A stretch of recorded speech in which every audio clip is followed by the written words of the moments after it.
steps you would take to put your potential star quarterback behind the 8 ball as far as possible. The Patriots have taken a lot of them.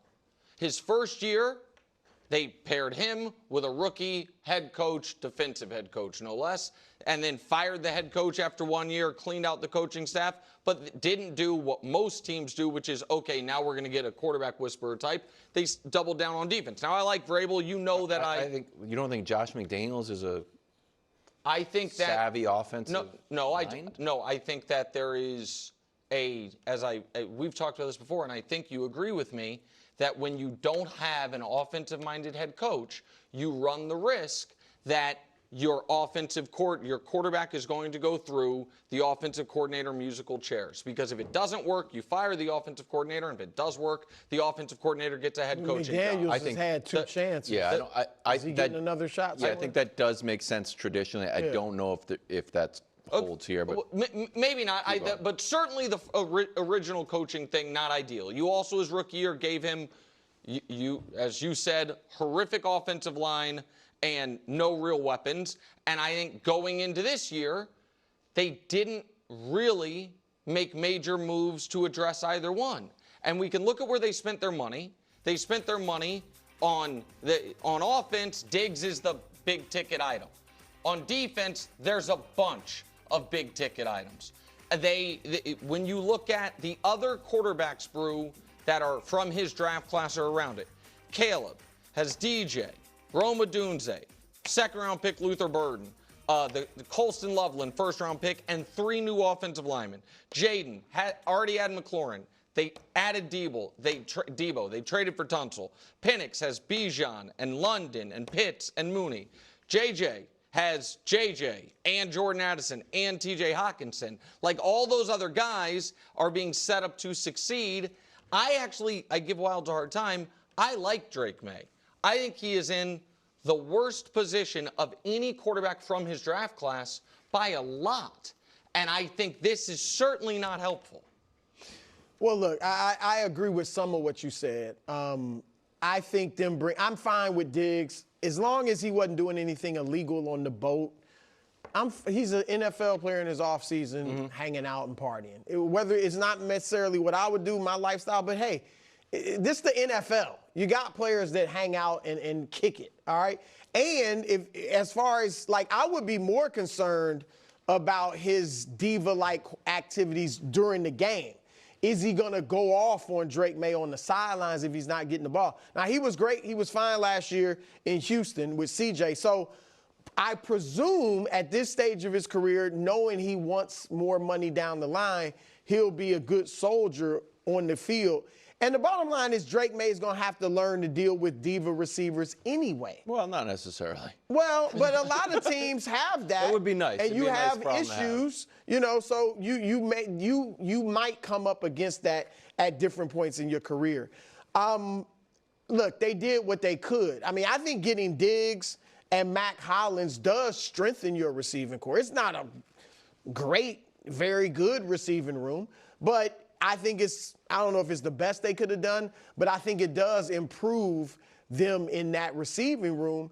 And they're not a very good team, I don't think. And Vrabel's building them defensive-wise, and Drake is going to have to step up and deliver. Before you go, just because I saw your face, do you disagree that of the 5 first-round quarterbacks, Drake Maye is in the toughest spot by a lot? I have to go. I didn't prep for that. Caleb has a head coach that I have no evidence that he's a good head coach.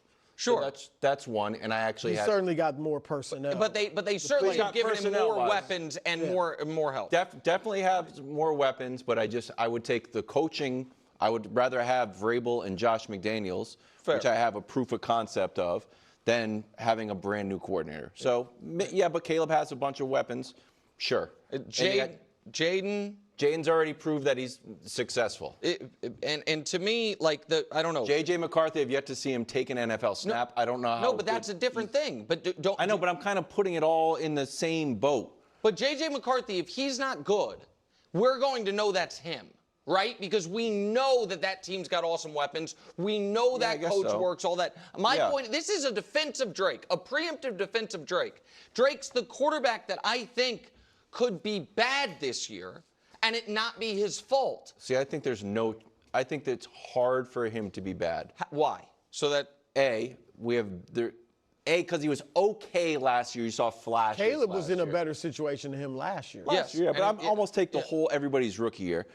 I just wrote down better coaching, better offensive line, better defense, and the second easiest schedule adds up to a nice little package for Drake. And we have the offensive line was the issue, and we got three new offensive linemen. We got right tackle and Morgan Moses was good. We got Will Campbell, who might have short arms, but he's the top-rated tackle in the draft. And we got Bradbury from the Vikings. If he doesn't work at center, we got Georgia center Jared Wilson. So with a good offensive line, a little bit more time for Drake, I feel pretty good about it. So this is and a solid run game, which once the run game opens up, then how do you like the receiving core? The receiving core, here's the thing that I think Josh McDaniels, just Patriots-wise, how we work. I don't know if the Patriots and Josh McDaniels believe in the superstar wide receiver. But what about the good receiver? Because I think the Brady made him feel better about it, and I think we underrate the fact that Josh McDaniels, with his success there, had one of the 3 greatest tight ends ever throughout his prime. That's fair. And can we just throw up real quick before we go my graphic again about the money? Because here's why I disagree with you about the offensive line.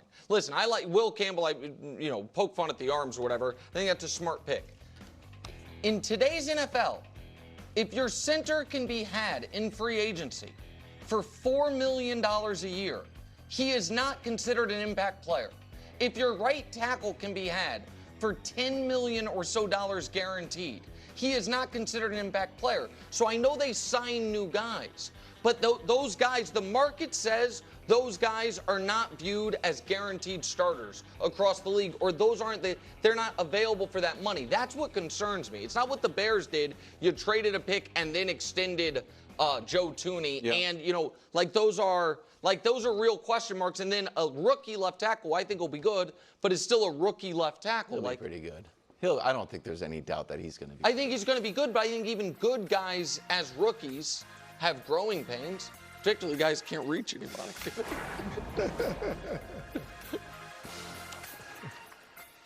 Can we stay just a little bit longer? Don't worry, we'll be back.